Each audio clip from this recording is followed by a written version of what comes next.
என் தோழி புது வீடு கட்டி கிரகப்பிரவேசம் பண்ணால் என்னை கூப்பிட்டுருந்தா.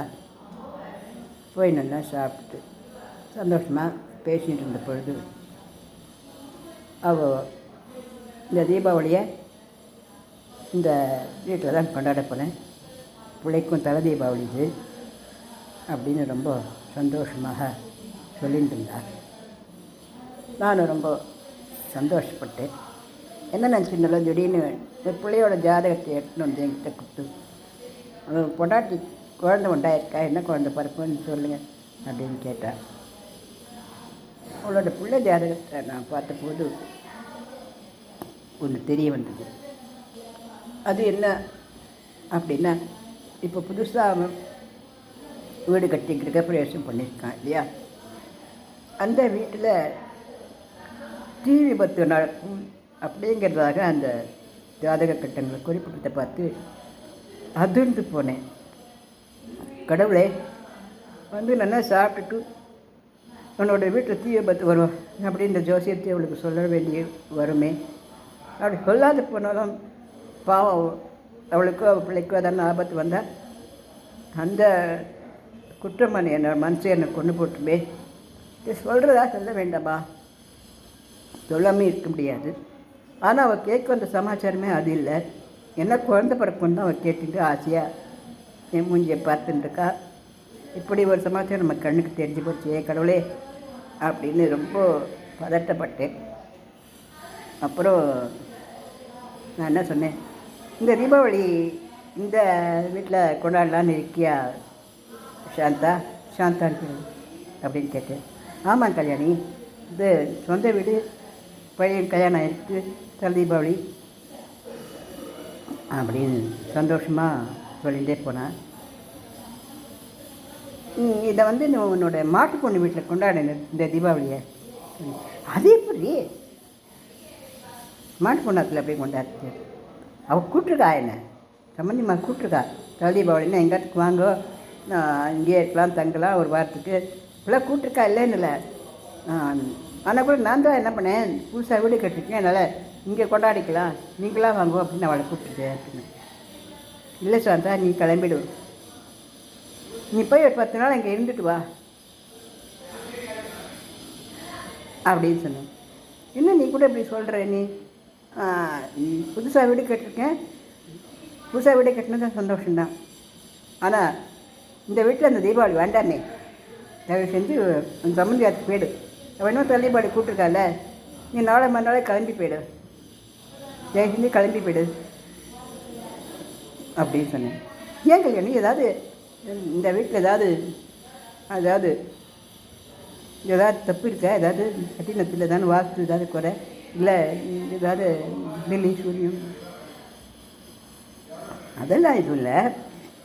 ஆனால் தீபாவளி நீ வந்து அங்கே கொண்டாடிட்டு வா, நான் அப்புறம் அந்த விஷயத்தை நான் சொல்கிறேன். என்கிட்ட இன்றைக்கி நல்ல நாள் தம்மா சொல்ல வேண்டாம், ஆனால் இன்றைக்கி நைட்டோ நாளைக்கோ நீ கிளம்பி போயிடும், என்ன 10 நாளைக்கு அங்கே இருந்துட்டு வா, தயவு செஞ்சு அந்த கேளு, கேட்குறியா அப்படி சொன்னேன். கல்ல ஜலம் வந்துட்டு, எதுக்கு நீ அழற, ஏதாவது பெரிய கஷ்டம் ஏதாவது போடுறதா, இல்லை வரக்கூடாதுங்கிறதுனால ஒன்று நான் வந்து போக சொல்கிறேன், கிளம்பி போயிடு அப்படின்னு சொன்னேன். சரி அப்படின்னு சொல்லிட்டு அவள் பிள்ளையாச்சுட்டு மாட்டு பொண்ணு அங்கே தான் ஊரில் தான் இருந்தா, இந்த கிரகப்பிரவேசம் வந்திருந்தா. எல்லாருமே கிளம்பி அடுத்த நாள் போயிட்டா. போயிட்டு ஒரு 4-5 நாளில் தீபாவளி வந்தது. 4-5 நாள் கழிச்சு தீபாவளி வந்தபோது அவளுடைய கிச்சனுக்கு பக்கத்தில் வந்து பால்கனி, அதுக்கு சின்னதாக ஒரு கொட்டா மாதிரி போட்டு வச்சுருந்தா. ஏதோ ஒரு வெடியோ மத்தாப்போ ஏதோ வந்து அந்த பின்னாடி அந்த கொட்டா, அந்த கிச்சன் அது எல்லாம் இது பண்ணி அங்கே இருந்த கேஸ்லாம் வெடிச்சு போய் அந்த கிச்சன் வரைக்கும் வந்து ரொம்ப பழப்பை. இந்த சமாச்சாரம் கேள்விப்பட்டு அப்புறம் வந்தா. நீ ஏதோ தேங்கி சொல்லிச்சியா, எனக்கு ரொம்ப கஷ்டமாக தான் இருந்தது அப்படின்னா. இல்லைம்மா, இது தலைக்கும் தலைப்பாகையோடு போச்சு, உனக்கு பெரிய நஷ்டம்தான், புதுசாக வீடை கட்டி இந்த மாதிரி ஒரு தீ விபத்து வந்ததுன்றது பெரிய கஷ்டம்தான். ஆனால் உயிர் தப்பிச்சு இல்லையா, அந்த வரைக்கும் பரவாயில்ல அப்படின்னு நான் சொன்னேன். அப்போது சொன்னேன், என் மாட்டு பொண்ணு கூட உயிர் போயிடுச்சுது, அதிசயம்தான். என் மாட்டு பொண்ணு தீபாவளிக்கு ஒருத்தனை உலைக்கேற்றிட்டு நல்ல நைலஸ் போடவே நம்ம உடுத்திட்டு சுவாமியை சேவிக்க தூத்து அவர் தலைப்பில் தீ பற்றின்னு கபகபான்னு எரிய ஆரம்பிச்சுட்டு என் பிள்ளை தான் அணைச்சி அதை சரிப்படுத்தினான். நல்ல வேளை லேசான காயங்களோட போயிட்டு அந்த அதிர்ச்சியில் அவளுக்கு குழந்தை நிற்கலை, அந்த பயத்தில் தூரம் வந்துடுத்து அப்படின்னு அழுதான். நான் சொன்னேன், சரி ஏதோ கஷ்டம் இருக்குதுன்னு தெரிஞ்சது இப்போ எனக்கு, அதனால் பெரிய கஷ்டமாக இருக்கக்கூடாதுன்னு நான் அப்படி சொன்னேன். உங்கள் காத்துக்கு முன்பு ஒன்று நினச்சி ஆட்டப்பட்டு என்ன பண்ணிவிட்டு அப்புறம் உனக்கு வீடு ஏறிய போட்டு நான் எப்படி சொல்லுவேன். ஆனால் அது அதுதான் தெரிஞ்சுது. உன் குழந்தை எப்படி பறக்கணுன்னு தான் அது இன்னும் நல்லபடியாக பறக்கும்போது தெரியுது. அதுவும் நான் எப்படி இந்த மாதிரியான சமாச்சாரமாக எனக்கு சொல்ல முடியாது, எனக்கு சொல்லாமல் இருக்க முடியாது. என்னால் நான் தவிச்சு போயிட்டேன்டி அப்படின்னு சொன்னேன். பரவாயில்லடி, நீ என்னடி பண்ணுவேன் அந்த ஜாதகத்தை அப்படி இருந்ததுன்னா அந்த மாதிரி பண்ணேன். நல்லபடியாக பெரிய உயிரிலும் தப்பிச்சுட்டு போது இப்போ நாங்கள் எங்கேயே இருந்தேன்னா எங்களுக்கு அதை நான் இருந்தால் என்ன பண்ணுறது, இருக்கிறத நீ சொல்லி தான் ஆகணும், எப்படி சொல்லாமல் இருக்க முடியும் அப்படின்னு சொல்லி அவள் என்னை சமாதானப்படுத்தினா. அப்புறம் இந்த எழுதிய வீட்டை நல்லபடியாக மறுபடியும் கட்டின்னு விட்டா. அப்படியே அந்த பிரச்சனையும் இல்லை. அந்த தீப்பிடிக்கும் அப்படின்ற குறி காட்டினதை பார்த்து நான் ரொம்ப கலங்கி போகிறதும் அவளுக்கு எப்படி சொல்ல போகிறேன் அப்படின்னு நான் தவிச்சுன்னு பகவானுக்கு மட்டும்தான் தெரியும். சந்தோஷமாக ஒரு ஃப்ரெண்டு சாப்பிட பிடிச்சி சாப்பிட்டுட்டு அவளுக்கு அந்த வார்த்தையை சொல்லவும் முடியல, சொல்லாமல் இருக்கவும் முடியலன்னு ரொம்ப தவிச்சு போயிட்டேன். என்னை ரொம்ப தவிக்க வச்ச ஒரு ஜோதிட அனுபவம் இது. இருந்தாலும் அந்த தீ விபத்து நடந்தாலும் அந்த தோழிக்கோ அவளுடைய பொண்ணும் மாட்டு பொண்ணும் அவளுக்கோ எந்த பிரச்சனைகளும் வராமல் காப்பாற்றினது வரைக்கும் பகவானுக்கு ரொம்ப நன்றி சொல்லி சந்தோஷப்பட்டேன். சில நேரங்களில் ஜோதிடர்கள் ஒரு விஷயத்துக்கு பார்க்கும்போது இன்னொரு விஷயம் கண்ணு தெரியும் பொழுது சொல்கிறதா வேண்டாமான்றது இவன் தவிப்பதனை போயிடுறது. அதுவும் இந்த மாதிரி விஷயங்கள்லாம் எப்படி அது நம்ம சொல்கிறதுங்கிறது தான் பிரச்சனையாக இருக்குது. சொல்லாமல் இருந்தாலும் அதுவும் தப்பாக போயிடும். ஏன்னா கண்ணை தெரிஞ்சதுக்கப்புறம் அந்த விஷயத்தை சொல்லாமல் இருக்க முடியுமா? அதனால தான் நான் என்ன சொன்னேன், நீ உன்னுடைய மாட்டு பொண்ணு ஆற்றுக்கு இப்போவே கிளம்பி போயிடு, ஒரு வாரம் கழிச்சு போக வேண்டாம், இப்போவே போயிடுன்னு சொன்னேன். அவள் போயிட்டு 10 நாள் கழிச்சு தான் திரும்பி வந்தாள். இங்கே தீ விபத்து ஆகி அப்படி யாரோ ஃபோன் பண்ணி அப்புறம் தான் தீ விபத்து ஆனப்பறம் தான் அவள் வந்தாள்.